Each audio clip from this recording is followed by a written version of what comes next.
Okay. So good evening, everybody, and we welcome you to another session of Friday Fundamentals in the series of digital, information dissemination and discussion, which we had started.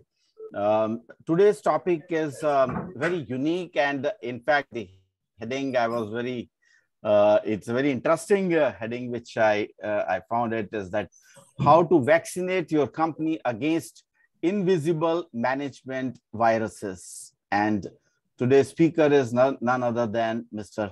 R. Gopalakrishnan.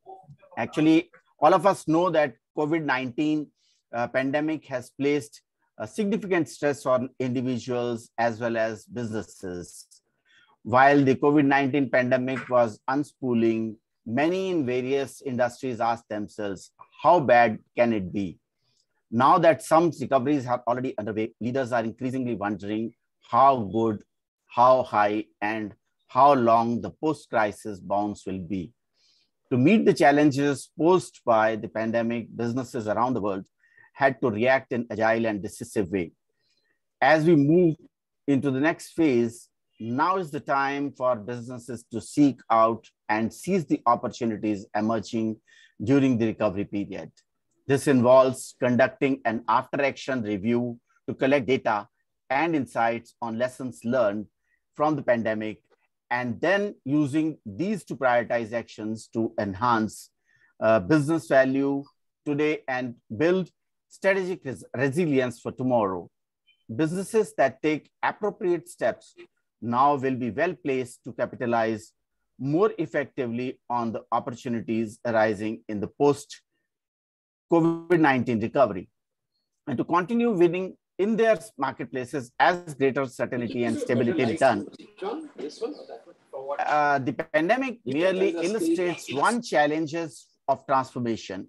As our speaker today, Mr. R. Gopalakrishnan, had rightly said in one of his articles, thinking slowly and deeply is the need of the hour.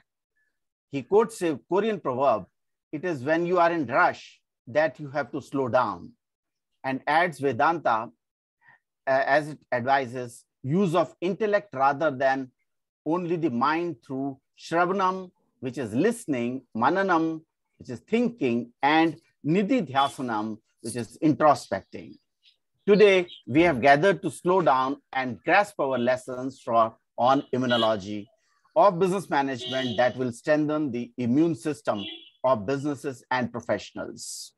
With that, let me tell, though Mr. R. Gopalakrishnan does not need any introduction, but still, as a protocol, it's my duty to say, to tell a little about Mr. Gopalakrishnan. He has been a corporate leader since he began his career in 1967 as a computer analyst with Hindustan Lever. Today, he's a businessman and well-respected author and much more. He serves as independent director and non-executive chairman of Castrol India, and also as an independent director of Press Trust of India.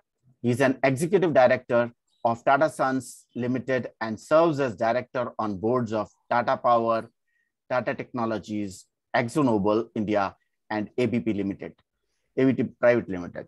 He's an alumnus of St. Xavier College, Calcutta University, IIT Kharagpur, and Harvard Business School. He worked in marketing function before moving to general management. During his years with Unilever, he was based in Jeddah as CEO of Arabia unit. Later, he was managing director of Brooke Bond Lipton India, and then vice chairman with Hindustan Lever. He has been president of IMA, and he is actively engaged in both instructional and inspirational speaking. He has authored 16 books to his credit. Sir, we welcome you to this program, and all floor is yours. Thank you, Rajesh ji and Kavita ji, for inviting me to speak to BMA. BMA is home territory for me, but though I'm not in Mumbai right now, it is always a pleasure to be able to talk to BMA.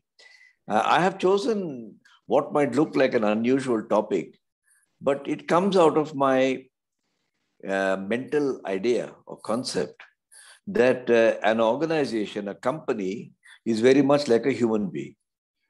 It is born, they call it a startup. It grows up, they call it an adolescent. It becomes an adult, then it becomes mature, and then it starts declining. I mean, companies are in that sense no different from the human being. Anyway, a company is comprised of human beings, so it is not surprising that an agglomeration of human beings will behave like a human body. I was very struck by this metaphor and turned to the writings of a doctorate in immunology who became a management consultant. It's a very unusual. Normally, BCom chartered accountants, MBAs become management consultants. But this guy is an immunologist who's become a management consultant. And he wrote some things about how the human body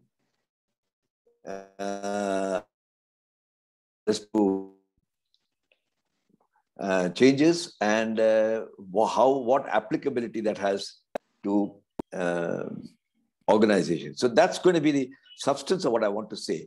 What I want to say is a lot. And what I don't want to do is to bore you to tears by trying to tell you everything that I want to tell you. So what I will do is to give a jhalak, the key ideas, one or two little stories, because stories make it interesting, and then rely on the curiosity I might have aroused in the audience to ask questions, because that will be far more interactive and meaningful than my talking my monkey bath. By monkey bath, I don't mean MANKIBAT, but MONKEY bath, So let me try to do that. 1 minute, please.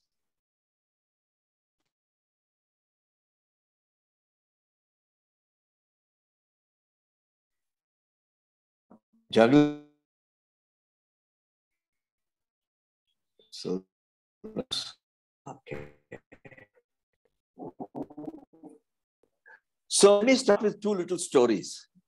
The first story is about Honduras. Honduras is the country between North America and South America. There is a sort of umbilical cord, and that's where Honduras is. And it's not the kind of place you would go to on a daily basis, but there is a river there called the Choluteca. And the Choluteca River is quite temperamental in the sense, like some of our rivers, occasionally it floods and inundates people and creates a lot of problems.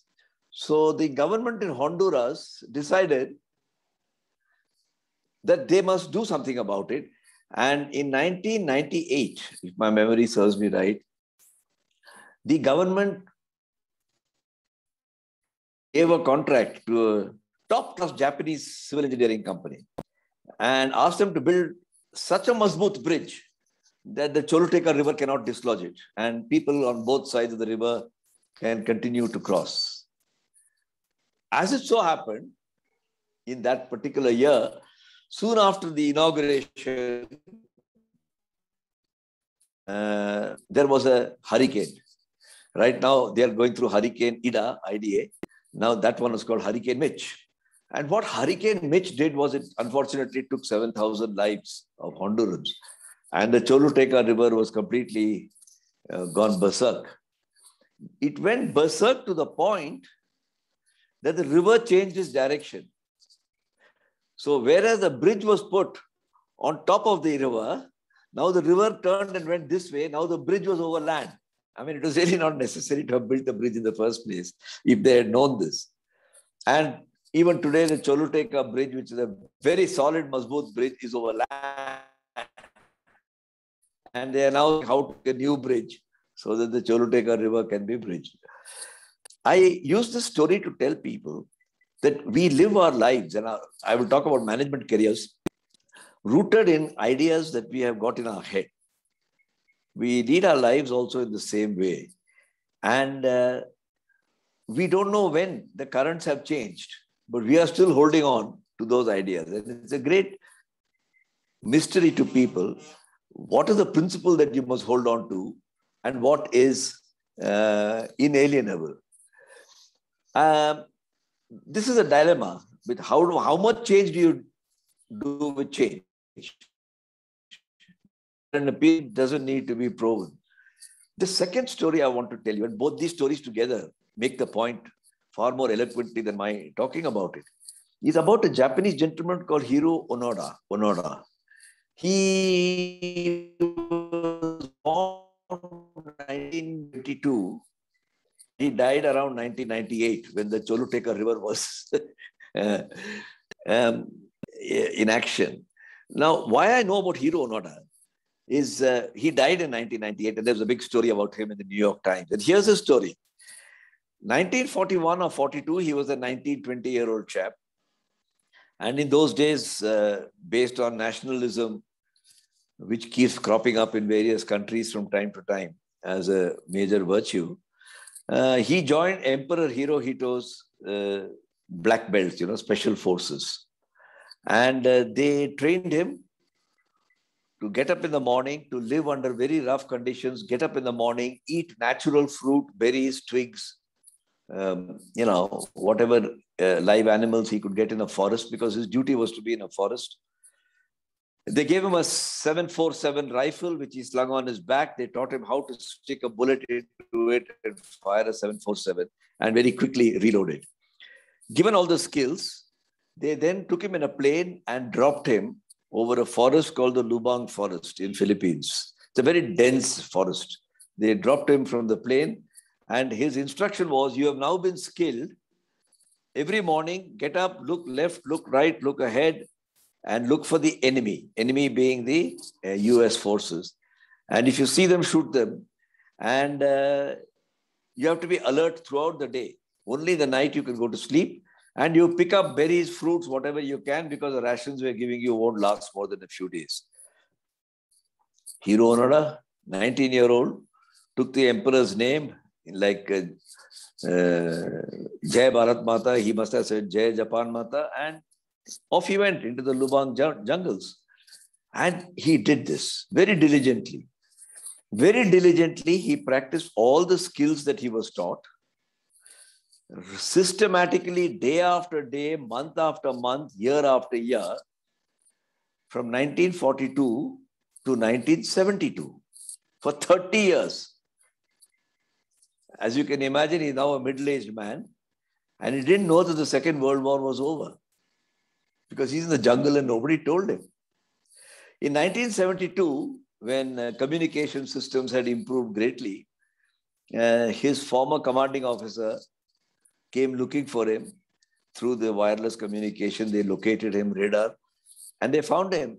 And he says, why didn't you tell me that the war was over? They said there was no way for us to reach you because of communications. And they took him back to Japan as a great hero.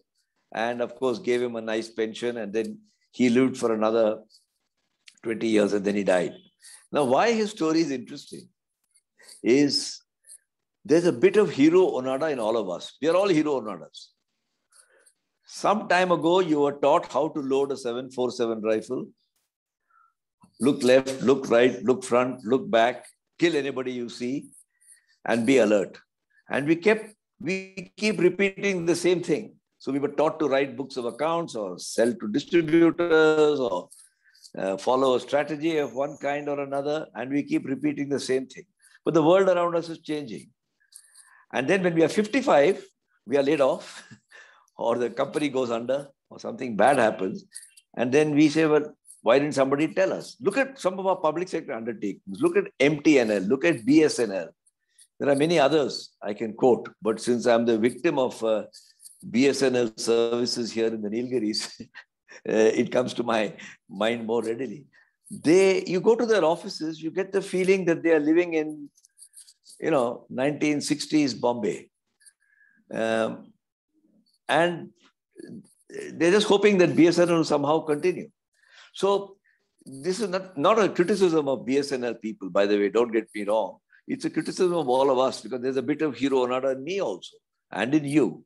And we must recognize that there is this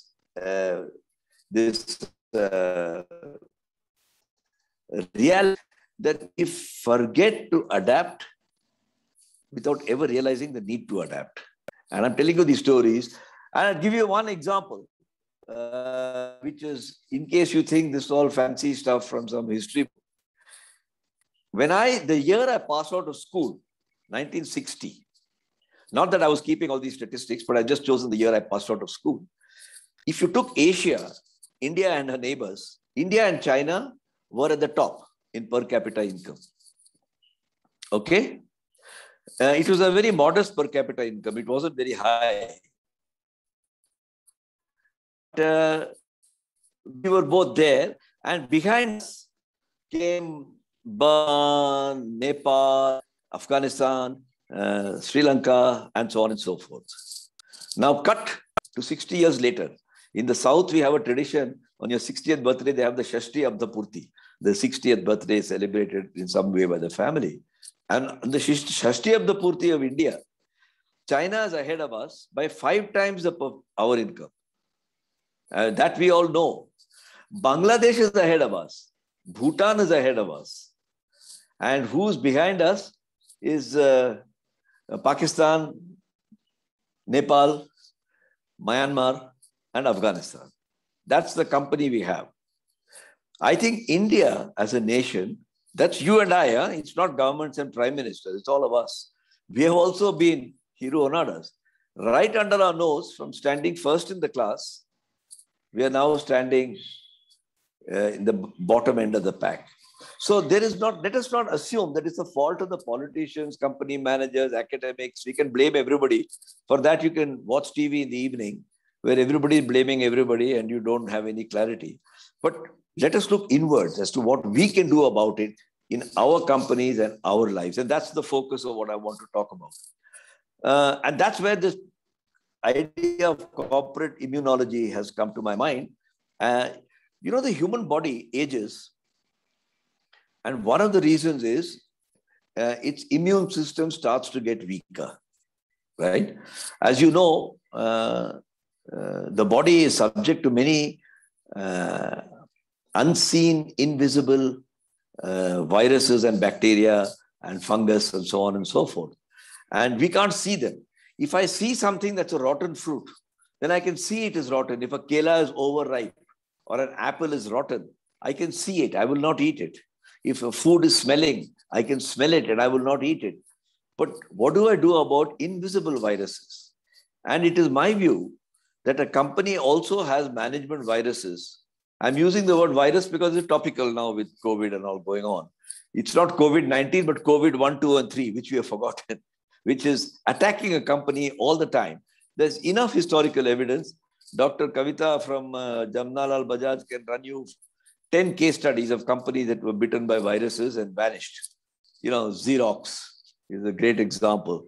How people lost the plot completely in the way they ran it. So why does this happen? And last year, at the beginning of the COVID, lockdown, I found a very interesting report in the New York Times. That, the Disney, the person, Walt Disney, who started Disney, and created this great empire of Disney. His granddaughter, is a lady called Abigail Disney. Abigail must be now 50, 60 years old. And she's only a shareholder, but she's not an employee of the company, Disney. But she made a statement in public in the New York Times where she launched a tirade against the company that bore her surname. So it is like a young Birla getting up and launching or a Tata launching a tirade against Tata. And she was critical of the Disney management's decision to protect the remuneration of the senior executives and their bonuses, and it's worth $1.5 billion, it's not a small sum of money, while they were laying off the people who were at the lower levels. And she said, this is wrong. The people who create magic in Disney are those people. And you're not paying them and you, she didn't use the word fat cat, are sitting there protecting your $1.5 billion worth of bonus. And this we have seen also played out in India. Kingfisher Airline, stewards and air hostesses, chefs are not paid.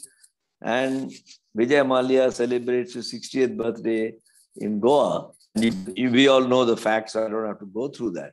You saw Renault, Nissan Renault, the international motor car company, where Carlos Ghosn celebrated his birthday with a $650 million party at Versailles, right? While he was cutting jobs all over the place to make his company. So there is a tendency in business management where senior leaders behave as though they are the cause of the company's success and the other people just don't matter.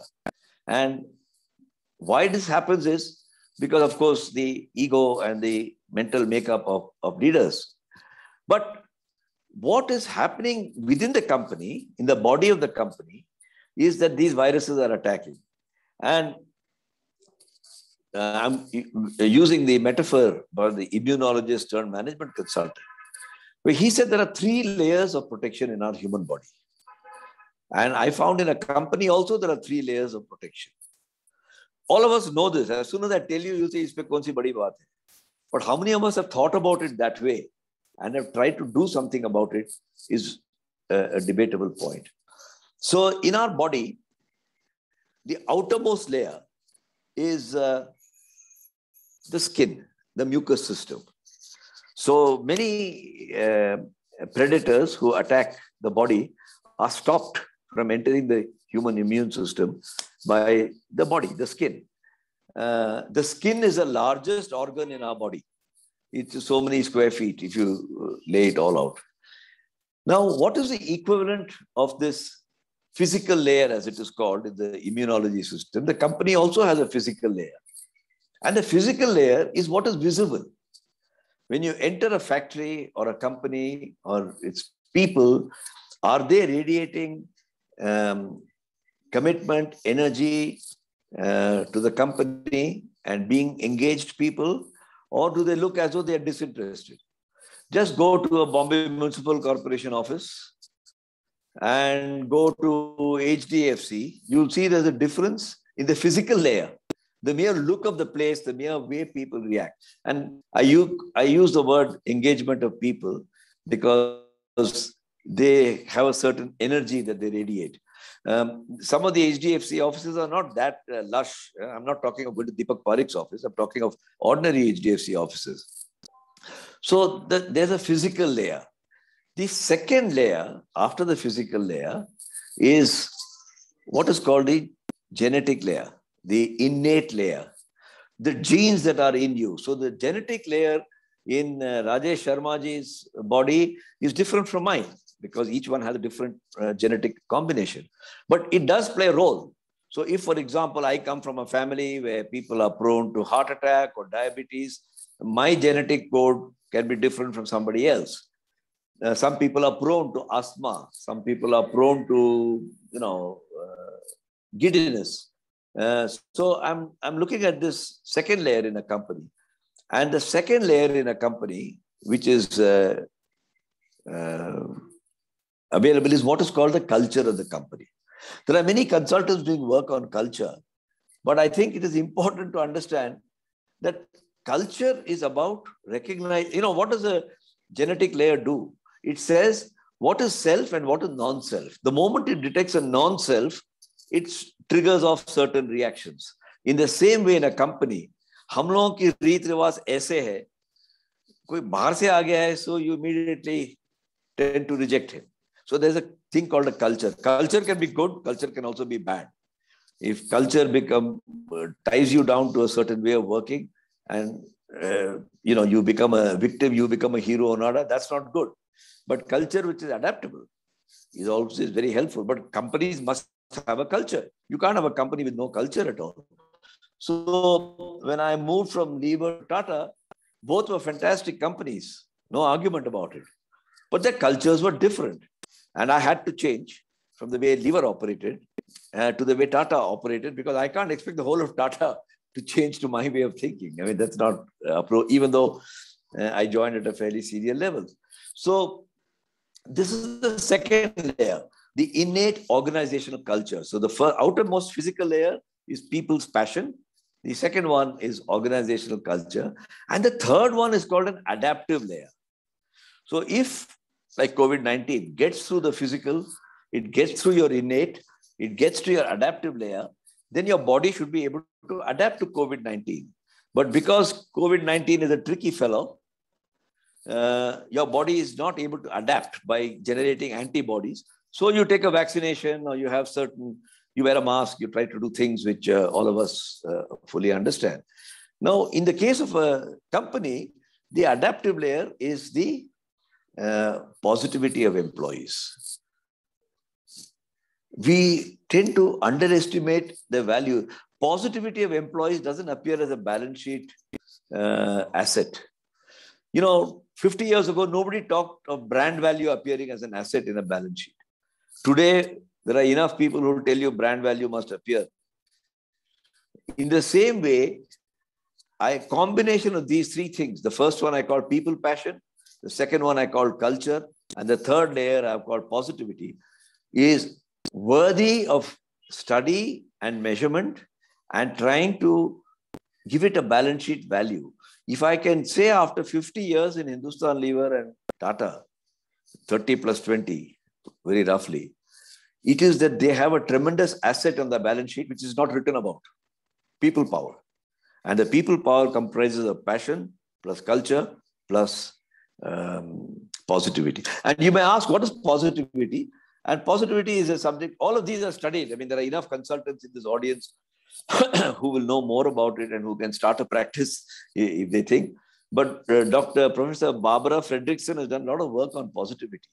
And she has given some parameters, like first time somebody talks about quality, 50, 60 years ago, there was no way to measure quality. Nowadays, there are very, very specific ways to measure quality, or business excellence. Nowadays, there are specific ways to measure it. In the same way, academic work has been done and BMA can access these. And positivity is very clearly defined. And what Barbara Fredrickson has said is that if your positivity to negativity ratio is above 3, then you have a fantastic asset in your company. Approximately, not accurately, it means that if out of 4 employees, 3 are great supporters of the company and are very positive about coming to work, and 1 person is neutral, not acidic or negative, then you have a great atmosphere in the company. There will always be a few people who will not be positive. And I think I would like to recommend to BMA that you should form a little study group of the appropriate members of BMA who have experience and expertise in these subjects. I'm not saying something very original. All I can say is that when I read about these and I reflected back on my career in the companies I've worked for, I said, wow, I have seen it happen, but I never thought of it this way. It is like, that if you drop a ball, it will fall down. But you don't know Newton's law of gravity. But when you read about Newton's law, you say, oh, now I know why the ball falls down. The same aha feeling came to me. And I said, just like brand power was become a major subject of management, education, and study, should not people power become a major element of management research and study? And today we have a very distinguished director of the Jamnalal Bajaj Institute, who got a whole range of academics at her disposal. I'm assuming that, Kavita ji, that Bajaj Institute will have some academics with expertise in organizational behavior. BMA as a management institute is about new ideas. And you could pick up this idea and say, how can BMA help its members to develop people power?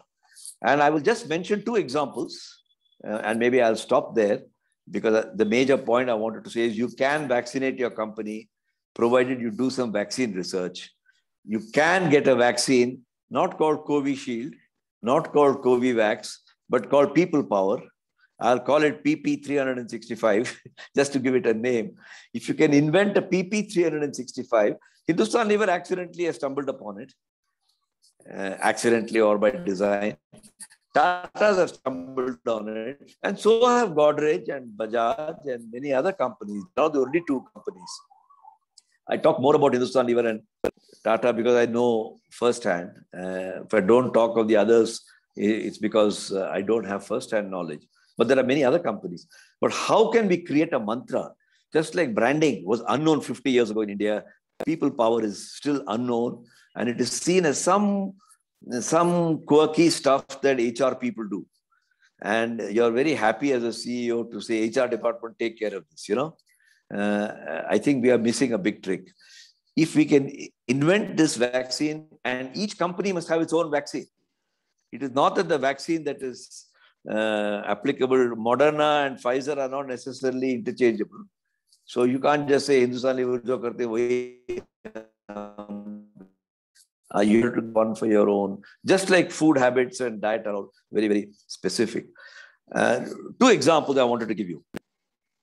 One example was when the terrorist attack took place in the Taj back in 2008, if my memory serves me right. Now, nobody in the Taj, from the managing director to the security staff at the gate, had been trained as to what is to be done if a terrorist attacks. Because, I mean, this is not something that you plan for. But it happened. We all know the story. We've all lived in Bombay. Most of you are in Bombay. But I was struck as I reflected. And I had absolutely nothing to do with it. So I can talk dispassionately. Because I wasn't in the Taj. I wasn't on the board of directors. I mean, I was on the board of Tata Sons. So I got to know a lot. Ordinary, common people. Plain Jane, plain Joe, behaved in a manner which was almost brought tears to your eyes. We lost many lives, not only in the Taj, but in Oberoi and in the city, in that unfortunate episode and ghastly episode. I remember that the entire top management of Unilever and Hindustan Lever were having dinner in one of the rooms, gateway rooms, where they were bidding farewell to one CEO and welcoming the next CEO. So this is like a disaster would have happened. If a plane crashes, which has all the top football players of Argentina, then you would call it a disaster. Or the full cricket team of India, you would call it a disaster. 10 people from headquarters and 30 people from... Many of them, that make them useless because they're... And if you're retired, you and your wife are dressed formally in a suit, and your wife is probably wearing a sari. She's not in miniskirts for sure at that age. And this terror attack took place. And there's a little girl, her name is Mallika Jagad. She is now working in the Tata Trust. But she was a young girl. She was 20, 21 at that time. A very nice girl. I have talked to her about this. People were there, her father or grandfather's age, grandmother's age, calmed them down, made them lie horizontally on the carpet under the various chairs or sofas or whatever. She said, the only thing I had with me was water. I could give them a glass of wine for those who were nervous, and people were nervous. And early in the morning, the special security forces came. They tied the curtains together. This is almost like a movie, from the first floor window. And all these old women, I say old, elderly people, had to get out of the window wearing their sari, pushed out, catching the thing and sliding down. And not one life was, but everybody was, of course, shaken. But this is not the only story. I mentioned this story because Lever people were there. The sacrifices people made. And when when Taj held a multi-faith function to honor, I was very, very touched personally to see the spirit of Taj at the Tata. There was a Zoroastrian priest, there was a Muslim mullah, there was a Hindu priest, there was a Jain Muni, there was a Sikh Granthi, and there was a Buddhist priest. I think six or seven religions. A very short prayer was done, and a memorial was put up in the Taj, which even today, if you go to the Taj, you can go and see there. It is put up there, and we have a function. The second example I want to tell you is when Indians were stuck in Kuwait, when the Saddam Hussein action took place. A company like Air India, look at the spirit. There must have been something within Air India that they airlifted all those people from Kuwait.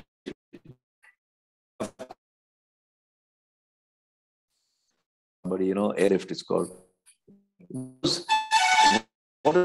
And you look at the armed force, I mean, you'll always hear great stories of courage, not necessarily a group of individuals. And I think these are all the kind of things that have to be amplified and magnified to get the people power out of it. And companies, I regret to say, are not doing it in a conscious way.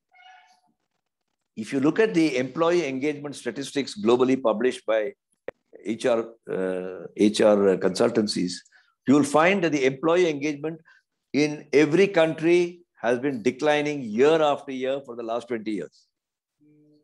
So this is like telling a human being, your cholesterol is going up year after year, or your weight is going up year after year, or your blood pressure is out of control. Then after the 21st year, the guy is gone. Why should you be surprised?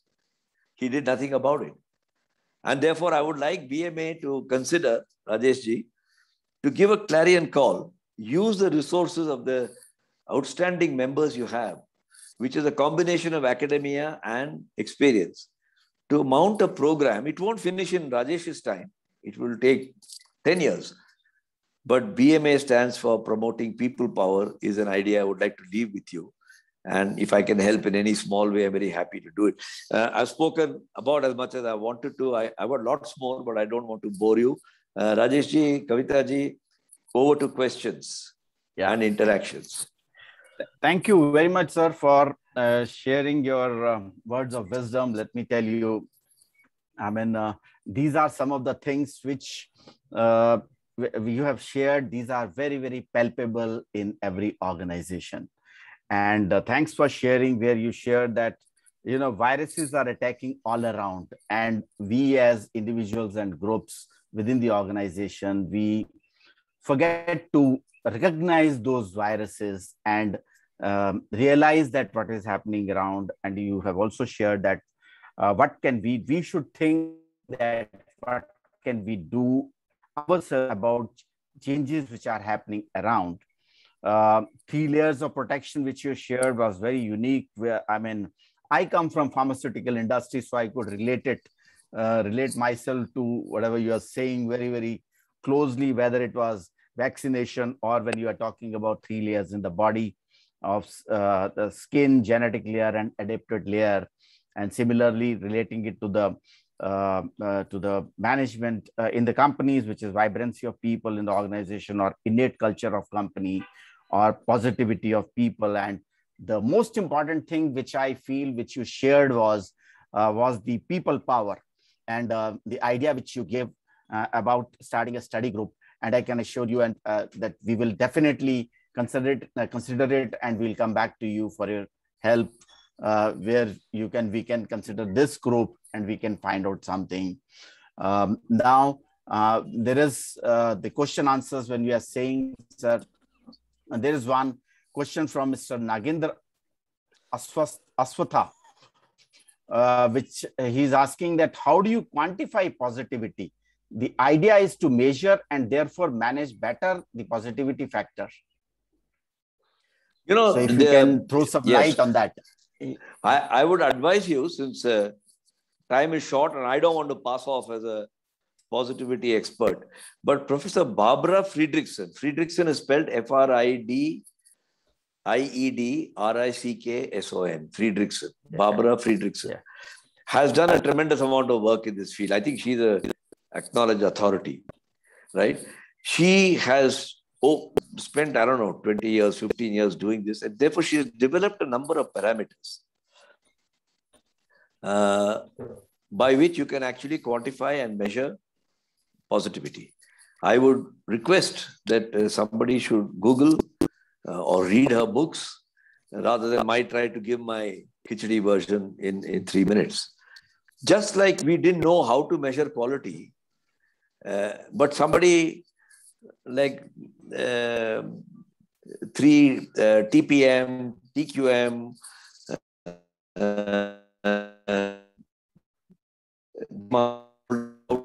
to measure quality. The same way person has given how to measure a positivity and convert what was looking like a rough jumble of ideas into an art and then into some sort of a science.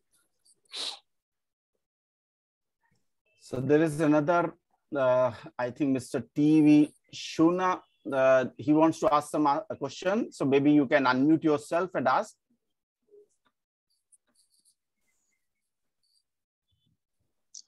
Yes, I just wanted to say in 3 lines, the spirit of the 3 stories that we heard now. The first one, the bridge was an excellent one designed by the Japanese, and it was planned to the T. What was not foreseen was that the river itself could change its ways. It reminds us of the American policy of troops withdrawal in Afghanistan. They thought everything was perfect and everything should have gone. But something really went wrong, and they were trying to justify, because we all know that was a mistake, that was beyond it. So maybe we should have a second plan, something. However, we are convinced that our plan is perfect. You must have some way of, if it does not go, what is to be done. I think this is the spirit of the first story. The second one is, similarly, we meticulously plan something and put it on somebody without creating a learning organization, something that will look around and prepare itself. It is said in this cosmos, the only things which can change according to the environment they survive. But the companies need more than change. They have to anticipate and do it. If this is not built into the company's culture or management, it will not last very long. And the third one is really a question of leadership. I think Mr. Ramana from ITM or somebody once gave a lecture saying that I take the responsibility. If there is a CEO or the board of directors or the top management, they have to take the complete responsibility and do whatever is required, whether research on vaccine or whatever else is required. According to me, these 3 values or principles are being brought out by the 3 stories. I conclude. Thank you. We have our past president who has been very consistent in attending these sessions. Indrapalji, if you can share your thoughts, that will be great on this. You are on mute. Yes. Yeah. Thank you, Mr. Gopalakrishnan, for saving us the PowerPoint presentation and engaging us in otherwise sometimes we tend to overdo it kind of thing. So I think storytelling is perhaps the more powerful way. And but you didn't add any shairi today, I think, which you do quite often. I've heard you on various formats, various other platforms as well. But I think the Japanese way of managing, it looks like perhaps would be quite closer to positivity related way of managing, in the sense positivity come when people are respected and valued. I think in typical public sector organizations that you gave the example, I don't think people count that much. It is the bureaucracy, it is their system, the procedures, and so on and so forth. So if we can put our people at the center of what we do, like we say that we must keep customer at the center of our strategies and actions. If you put people along with the customer, I suppose a great deal of change can be brought about. I understand that it's that kind of thing is easier said than done, because then the argument is that customer pays us and here we are paying the customer. So why should we pay the people? So why should we worry so much about our people when we're paying them? They're supposed to do so much for us. So there is an imbalance of the power structure there. But I suppose the wisdom that you shared with us, it says that even though we are paying, even though they're employed by the the company, etc. They have to be at the center and respected as much, if not more, than the customer, so that they can do what is the right thing for the company to do. Inderpalji, this is a very good comment you have made, but may I just add, because what you said is quite profound. It doesn't matter who's paying you. What matters is who's making the magic happen. I quoted Abigail Disney. She said, pay the people who make the magic happen. Customers don't make the magic happen. Employees make the magic happen. So likewise, in a company, the magic happens. Yeah, you need leaders. I'm not disputing. But you need the frontline salesmen, the factory workers. They are the ones who make the magic happen. So that's one thing. The second thing I wanted to say is, you said in many public sector undertakings, I just took the example of BSNL or MTNL. But frankly, I don't think private sector companies are very much better. I didn't say that because we all belong to the private sector. So if we go back and reflect, what is the positivity in my company and what can I do about it? And BMA can set up a little body of knowledge, and some of the consultants they will start in a dodgy way, but you can try. I'm trying to inject a vaccine into BMA I know. to take up people power as a subject of study, because it's not a perfect vaccine. You can improve it. That's all I'm trying to do. What else can I do in 45 minutes? I want to tell you that since I'm associated with the SP Jain Institute of Management and Research, that's one of the only management institutes in this country which has the word research in its name. Most other people are called somebody's Institute of Management, but this is called Management and Research. And 5 academics and I combined together to study what makes institutions, business institutions, how can a great company become a business institution? And through a certain methodology, we arrived at 10 companies. I wrote to the 10 CEOs, 6 of them agreed to participate, and we published the research. It's out of 6 books. So you don't have to be, with due respect to Dr. Kavita Laghate, you don't have to be a double PhD. You can be simple plain Joes like myself or yourself. You can undertake practical research, which people can use. But the fact that I've teamed up with 5 academics was greatly helpful, because they came up with an approach which I wouldn't have thought of in my practitioner mindset. Yeah, I attended your presentation at Manthan platform. Right. Manthan at Hyderabad, yes. That platform. And I have bought 2 of your books, one with MS Rao, Mariwala, and the other one, Anil Nayak. So I'm very familiar with that. And I think that framework is a wonderful framework. I think someday, I don't know whether you have spoken about that framework to Bombay audience as such or not really, but I think you had elaborated that framework at Manthan Talk in detail. And I think it's a very beautiful framework to look at the companies and what made the difference and so on.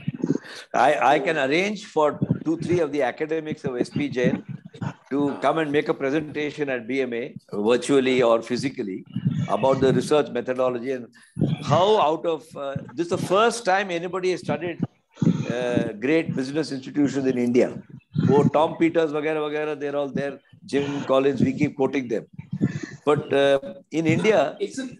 It's definitely a novel one, sir. I have rarely come across such frameworks, and combining it with the practitioner's view, that is your view, I think those works are very beautiful. I hope they get more popularized going forward. Okay, let's hope so. Yeah.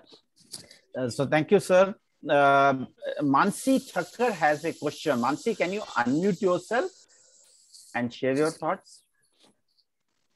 Yes, good evening. So thank you so much for the wonderful session. It was really insightful.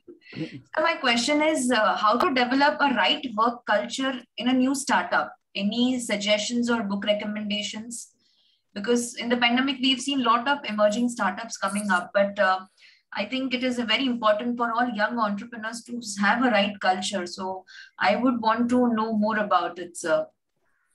If you ask 10 people, you'll get 20 answers.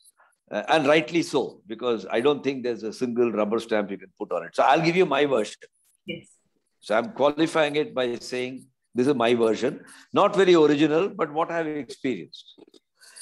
There are 4 steps in building a right work culture.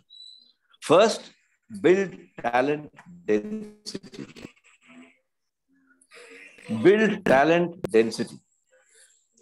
Many people, and I'll just elaborate, many people laugh at Hindustan Lever that to sell soap, you don't have to get gold medalists from top institutes of management. But talent density means whether they are gold medalists or silver medalists or no medalists, get top class people into the company and build a density of talent. Our former chairman have included an alumnus of Kavita Lagate's Institute of the IIM Ahmedabad. So, you know, and people like me joined from IIT. People said, "Mazak ki baat hai, IIT पढ़ के तुम साबुन बेच रहे हो." But अभी Covid में सबको पता लगा कि साबुन बेचना बहुत अच्छी चीज है. I stumbled upon a statistic. I'm just giving you this because how talent density can be built up, that the soap industry has saved more lives than the entire pharmaceutical industry. Rajesh ji, please note. Yes, By this, yes. Because 50% of mortalities are children below 5 due to not washing your hands. So, not hygiene. The first is talent density. The second is talent portability. It is not an accident that in Tata's and Hindustan Lever, you do this job for 4 years, then you're transferred to, I remember with great fondness, I used to sell soap in Karnataka. And one fine day they said, go and sell it in Punjab. And I can tell you, I thought I had visited some foreign country because it was very, very different. The language, the customs, the people. But ultimately, it's not that the Punjabis and the Kannadigas or the Germans are very different. They have to buy and sell and make a little profit. But I learned a lot out of it. So talent portability. The third is develop a formal SOP for delegation of power. Until you have talent density and talent portability, you cannot delegate power. Why is it that in some public sector places, everything goes up to the chief minister or the home minister or somebody like that? Why does the police force not take any decision? Because you have not delegated any power to them. Everything has to bubble up. So have a proper SOP. The last is hold people accountable. People power doesn't mean being softy. Hold people accountable, not create scapegoats. If you look at the public domain, and some of our private sector companies also do this, they find scapegoats. So 4-point formula I have, and I tell every startup who comes and asks me, they say, "Saab, ye to bahut bada kaam lagta hai. Bachcha paida karna utna aasan nahi hai. Aapka startup bhi bachcha hi hai." Yes. Okay, Mansi? Yes, sir. Thank you so much.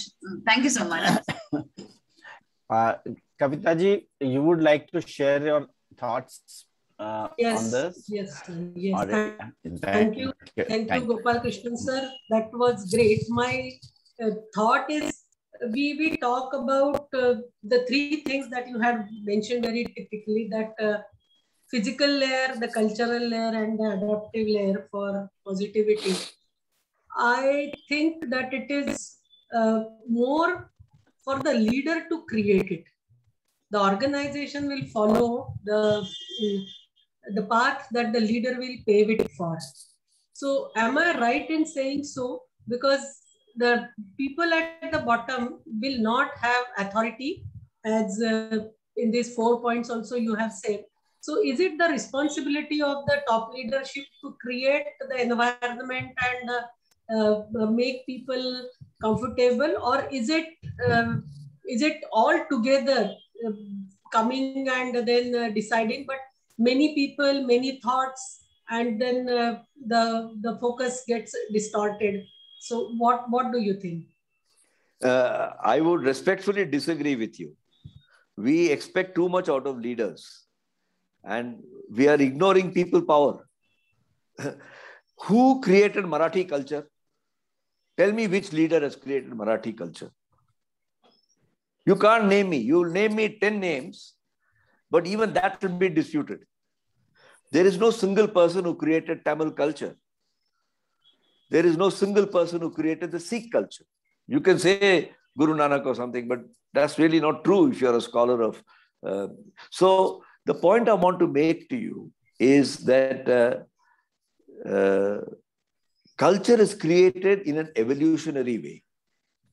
The moment I put it that way, you can understand Tamil culture evolved. Marathi culture evolved. Sikh culture evolved. But the leader can shape that evolution. He can direct it and influence it. So Tata culture evolved. Jamshedji Tata didn't write a fatwa to everybody saying you will do this, you will do CSR, etc. But he shaped it and let people power.